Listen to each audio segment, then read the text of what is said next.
পৃথিবীতে একজন মানুষই শুধু জানতেন যে তিনি পৃথিবীতে কতদিন বাঁচবেন, সেটা হচ্ছে সাইয়েদনা আদম আলাইহিস সালাম। ওনাকে বলে দেওয়া হয়েছিল আমরুকা আলফু সানা, তুমি পৃথিবীতে বাঁচবে 1000 বছর। কয় বছর? সাইয়েদনা আদমের সামনে অনেকগুলো রূহ রাখা হয়। সাইয়েদনা আদম বললেন, এরা কারা? আল্লাহ বললেন, এরা হচ্ছে নাসালুক, তোমার বংশধর, পৃথিবীতে তোমার পরে এরা পৃথিবীতে আসবে। সাইয়েদনা আদম বললেন, আল্লাহ ওই যে একটা রূহ দেখা যায়, এটার নাম কি? আল্লাহ বললেন, হাদা ইবনুকা দাউদ, এটা তোমার ছেলে দাউদ, সে দুনিয়াতে নবী হয়ে আসবে, তার ছেলে সুলাইমান নবী হয়ে আসবে। সাইয়েদনা আদম বললেন, মাবুদ, আমার ছেলে দাউদের কত বছর হায়াত আপনি দিয়েছেন? আল্লাহ বললেন, 40 সানা, মাত্র 40 বছর, 4 ইয়ার্স, 40 বছর তোমার ছেলেটা বাঁচবে। ও আল্লাহ, আমি বাঁচবো কয় বছর? তুমি বাঁচবে 1000 বছর। সুবহানাল্লাহ। সাইয়েদনা আদম বললেন, মাবুদ, এত ফুটফুটে সুন্দর আমার ছেলে দাউদ, মাত্র 40 বছর দিলেন কেন? জিদ মিন আমরিহি, বাড়ায়া দেন। কি করেন? সুপারিশ করতেছে পোলার লাইগা কে? বাবা। আল্লাহ আপনি বাড়ায়া দেন, আল্লাহকে বাড়ানো যাবে না, লেখা হয়ে গেছে। রুফিআতিল আকলাম ওয়া জাফাতিস সুহুফ, কলম তুলে নেওয়া হয়েছে আর কালি শুকিয়ে গেছে, আর কিছু করা যাবে? সাইয়েদনা আদম বললেন, মাবুদ, আমার 1000 বছর কেন দিলেন? আমার এই সুন্দর ফুটফুটে ছেলেটারে মাত্র শুধুমাত্র 40 বছর কেন দিলেন? ও মাবুদ, আমার 1000 বছরের দরকার নাই, আমার 1000 বছর থেকে 60 বছর আমি আমার ছেলেরে দিয়ে দিলাম। দাউদ আলাইহিস সালাম বাঁচবে 40 বছর, তো বাপ আদম যদি আরো 60 দেয়, 40 আর 60 দিলে কত হয়? 100। ভালো হিসাব বুঝেন, 100। আর আদম আলাইহিস সালাম পেয়েছিলেন 1000 বছর, 60 কমে গেলে রইল কত?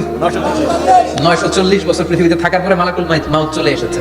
কারণ এটা on time, the death will come on time, it never late, কখনো দেরি হয় না।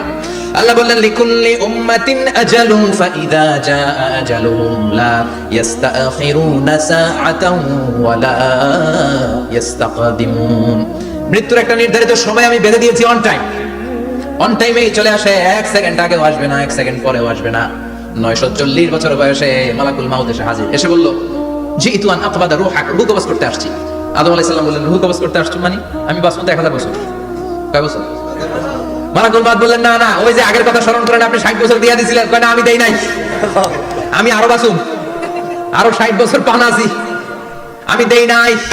মালাকুল মাউত বললেন, আপনি দিয়েছেন? আদম বলে, দেই নাই। মালাকুল মাউত বলে, আল্লাহ ঘটনা দেখেন, দিয়া কয় দেই নাই। আল্লাহ কয়, থাক, কথা কইছ না, আয়া বস। সুবহানাল্লাহ পড়ো।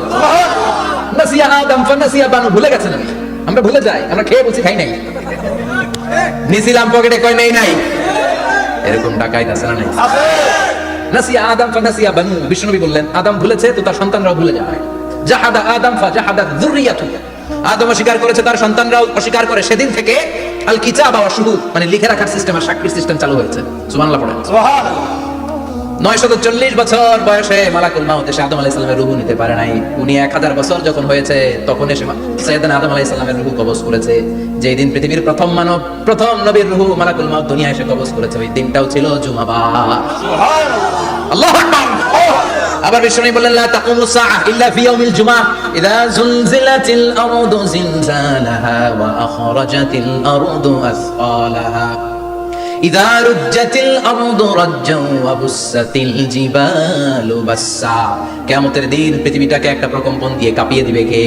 আল্লাহ। মারাত্মক একটা ঝাঁকুনি দিবে আল্লাহ, পুরো পৃথিবীটা কেঁপে ভেঙে চুরে খান খান হয়ে যাবে।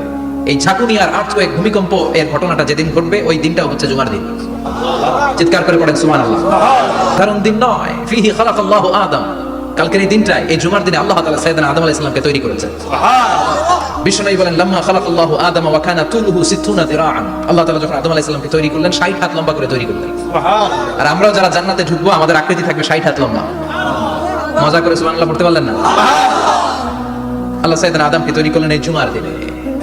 আবার সাইয়েদনা আদম আলাইহিস সালামকে পৃথিবীর বুকে তিনি পাঠিয়ে দিয়েছিলেন এই জুমার দিনে। সুবহানাল্লাহ। কুলনা বিতু মিনহা জামিআ, O Adam, go down with your wife, তোমার স্ত্রী হাওয়াকে নিয়ে পৃথিবীতে নামো। সাইয়েদনা আদম আলাইহিস সালামকে আল্লাহ তাআলা পাঠিয়েছিলেন শ্রীলঙ্কার একটা পাহাড়ে, অ্যাডামস পিক। ওখানে ঐতিহাসিকভাবে প্রমাণিত, এটা হাদিসে নেই, কুতুবুত তারিখে এসেছে। শ্রীলঙ্কায় একটা পাহাড় আছে, কলম্বো থেকে অনেক দূর। ওই পাহাড়ের চূড়ায় সাইয়েদনা আদম আলাইহিস সালামের ফুটপ্রিন্ট আছে। ফুটপ্রিন্ট মানে পায়ের ছাপ। সুবহানাল্লাহ পড়ুন। সুবহানাল্লাহ। এটার বলে ফিঙ্গারপ্রিন্ট। এটার কি বলে? পায়ের গুলারে একজনের আঙ্গুলের ছাপের সাথে একজনের আঙ্গুলের ছাপের মিল নাই। শুধু তাই না, আমার এই আঙ্গুলের সাথে এই আঙ্গুলের ছাপের কোনো মিল নাই। আয়াহসাবুল ইনসানু আল্লান নাজমা ইযামা বালা কাদিরিনা আলা আন নুসাউইয়া বানানা। আল্লাহ বলেন, গোলাম, তুমি মনে করেছো তোমার হাড্ডি গুড্ডি পচে যাবে, তোমাকে আমি একত্রিত করে আবার বানাতে পারবো না? বানানো তো অনেক দূরের কথা, আমি তো তোমার আঙ্গুলের ছাপগুলো সংরক্ষণ করে রেখেছি। চিল্লায় পড়েন আল্লাহু আকবার। 1880 সালে স্যার ফ্রান্সিস গাল্টন নামে একজন বিজ্ঞানী, তিনি আবিষ্কার করেছেন যে আমাদের আঙ্গুলের ছাপগুলো আলাদা, ফিঙ্গারপ্রিন্ট আলাদা। এই 10টা আঙ্গুলের একটার সাথে আরেকটার কোনো মিল নাই। এই পৃথিবীতে যদি 600 কোটি মানুষ হয় তাহলে 6000 কোটি আঙ্গুল, একটা আঙ্গুলের সাথে আরেকটা আঙ্গুলের ছাপের মিল আছে? যারা সিগনেচার দিতে পারে না এরা কি দেয়? টিপসই দেয়। সুবহানাল্লাহ। কি ম্যাজিক্যাল আঙ্গুলে রেখে দিয়েছে, একটা আঙ্গুলের ছাপের সাথে আরেকটা আঙ্গুলের ছাপের মিল নাই। এখন এই বায়োমেট্রিক অথেন্টিকেশনের জন্য অনেক জায়গা দিতে হয়। ইমিগ্রেশন পাস করবেন, গিভ ইউর ফিঙ্গারপ্রিন্ট। ভিসা করবেন, Shenzhen visa, European visa, provide your fingerprint first. কানাডার এম্বাসিতে দিয়েছিলাম, সব আঙ্গুলের আলাদা আলাদা ফিঙ্গারপ্রিন্ট রেখেছে। এখন এটা অথেন্টিকেশনের জন্য সিকিউরিটি পারপাস খুব গুরুত্বপূর্ণ। কিন্তু 1500 বছর আগে, 1880 মানে কি 200 বছর তো না, 200 বছর আগে বিজ্ঞানীরা আবিষ্কার করলো। 1500 বছর আগে সূরাতুল কিয়ামার ভিতরে ফিঙ্গারপ্রিন্টের কথা বলেছে কে? আল্লাহ। আর পায়েরটারে বলে ফুটপ্রিন্ট। এটা প্রাণীদের ক্ষেত্রে প্রযোজ্য, কারণ প্রাণীদের আঙ্গুল নাই, আছে? ওদের আছে পা। বাঘের কয় পা? কথা কয় না, 4 পা। বাঘের হাত কয়টা? হাত নাই, ওদের পা। ফলে ওদের ফুটপ্রিন্ট লাগে। সুন্দরবনে কয়টা বাঘ আছে এটার একটা হিসাব আছে। কি করে বলে, কেমন করে হিসাব করে? বাঘের কাছে যে গুনে, চেহারা তো একরকম, একটার 3 বার গণে। কথা কয় কিভাবে গণে তাহলে? বাঘসুমারি হয় কিভাবে? ফুটপ্রিন্ট, পায়ের ছাপ। একটা বাঘের পায়ের ছাপের সাথে আরেকটা বাঘের পায়ের ছাপের কোনো মিল নাই। আবার কাবা ঘরের পাশে একটা ছোট্ট জায়গা আছে, এই জায়গার মধ্যে রাব্বুল আলামিন সব নবীদের পিতা সাইয়েদনা ইব্রাহিম আলাইহিস সালামের ফুটপ্রিন্ট রেখে দিয়েছেন। ওয়াত্তাখিযু মিম মাকামি ইব্রাহিম মুসাল্লা, সাইয়েদনা ইব্রাহিমের দাঁড়ানোর জায়গায় তোমরা নামাজের জায়গা করে নাও। আল্লাহু আকবার। সাইয়েদনা ইব্রাহিম আলাইহিস সালামের পায়ের ছাপ আছে কিন্তু মাকাম ইব্রাহিম। আর সাইয়েদনা আদম আলাইহিস সালামের পায়ের ছাপ আছে অ্যাডাম স্ট্রিটে, শ্রীলঙ্কার ওই পাহাড়ে। তো যেদিন আদম আলাইহিস সালামকে আল্লাহ ওখানে পাঠিয়ে দিয়েছিলেন, ওই দিনটা ছিল জুমার দিন। সুবহানাল্লাহ নাই? সুবহানাল্লাহ বাড়িতে যাই বলেন, চিল্লায় পড়েন আল্লাহু আকবার। এরপরে সাইয়েদনা আদমকে পাঠানো হলো শ্রীলঙ্কায়, সাইয়্যিদাতুনা হাওয়া আলাইহিস সালামকে পাঠিয়ে দেয়া হলো সৌদি আরবের জেদ্দা শহরে। আরবিতে জেদ্দা বা জাদ্দা মানে দাদি, জেদ্দাতুন বা জাদ্দাতুন মানে কি? দাদি। হাওয়া আলাইহিস সালাম আমাদের সবার দাদি, ঠিক কি না? ওনার নামে এই শহরের নাম। বছরের পর বছর সাইয়েদনা আদম আলাইহিস সালাম এবং হাওয়া আলাইহিস সালাম আল্লাহর কাছে ক্ষমা চাইলেন, আল্লাহ ভুল করে নিষিদ্ধ গাছের ফল খেয়েছি, তুমি মাফ করে দাও। আল্লাহ বললেন, আদম কয়েকটা কালিমা শিখিয়ে দেবো, এই কালিমাগুলোর পরে আমার কাছে দোয়া করো, আমি কবুল করে নিব। আল্লাহু আকবার।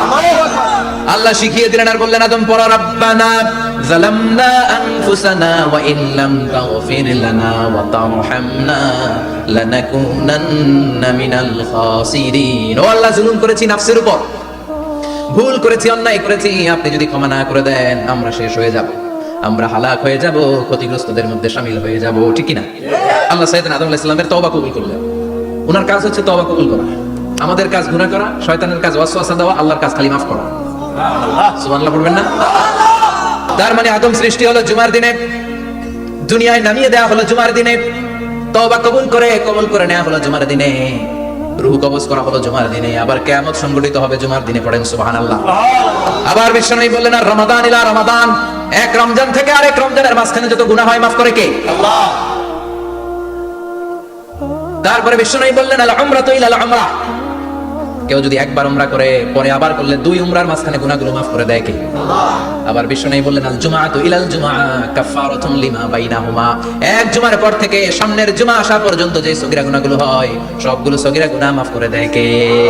রজব শাবানে বরকতে দাও, রমজান মাসে গুনাহ ঝড়াও, সপ্তাহ জুড়ে তুমি বরকতে দাও, জুমার দিনেতে গুনাহ ঝড়াও, রজব শাবানে বরকতে দাও, রমজান মাসে গুনাহ ঝড়াও, ঠিক কি না? তার মানে জুমার দিন গুনাহ মাফের দিন। সারা সপ্তাহে ভুল ত্রুটি অন্যায় যা করলাম জুমার নামাজের বদৌলতে সব গুনাহ মাফ করে দেয় কে? এই দামি দিনটাকে আল্লাহ ইহুদিদের দিতে চেয়েছিলেন, পায় নাই। আলহামদুলিল্লাহ করবেন না? আলহামদুলিল্লাহ। ইখতিলাফু, তারা ইখতিলাফ করে হারাইছে এটা।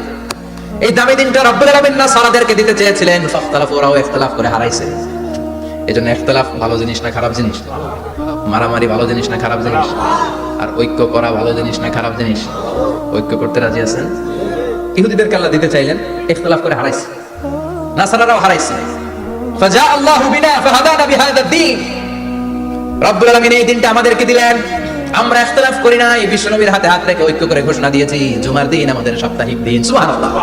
বিশ্বনবী বলেন, ফাগাদান লিল ইয়াহুদ, সাপ্তাহিক আনন্দের দিন ইহুদিদের জন্য হচ্ছে শনিবার, ইয়াউমুস সাbt, ও বা'দা গাদলিন নাসারা, আর খ্রিস্টানদের জন্য হচ্ছে রবিবার, আর আমাদের জন্য হচ্ছে শুক্রবার। চিল্লায় পড়েন আল্লাহু আকবার। তার মানে জুমার দিন, জুমাবারের মর্যাদা বেশি না কম? চিল্লায় পড়েন বেশি না কম? জুমার দিন সকালবেলা ফজরের নামাজের পর থেকে ফেরেশতারা যতগুলো মসজিদে জুমা অনুষ্ঠিত হয় ওই মসজিদে ঢোকার প্রতিটা দরজার মধ্যে দাঁড়িয়ে থাকে।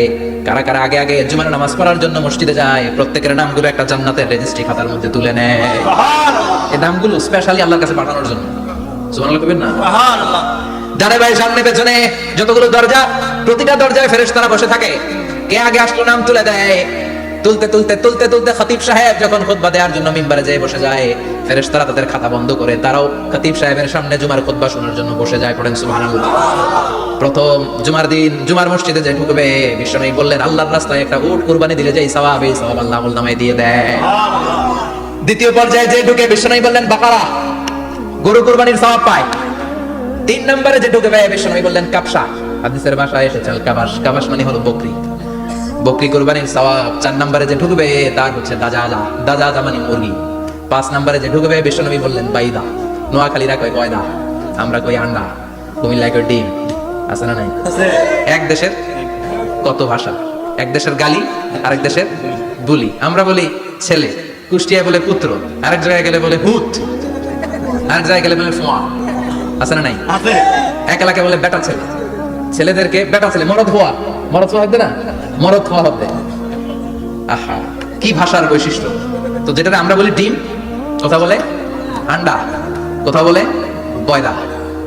তো এই বয়দা আল্লাহর রাস্তায় দান করে দিলে যেই সওয়াব, পঞ্চম ব্যক্তি ওই সওয়াব পাবে।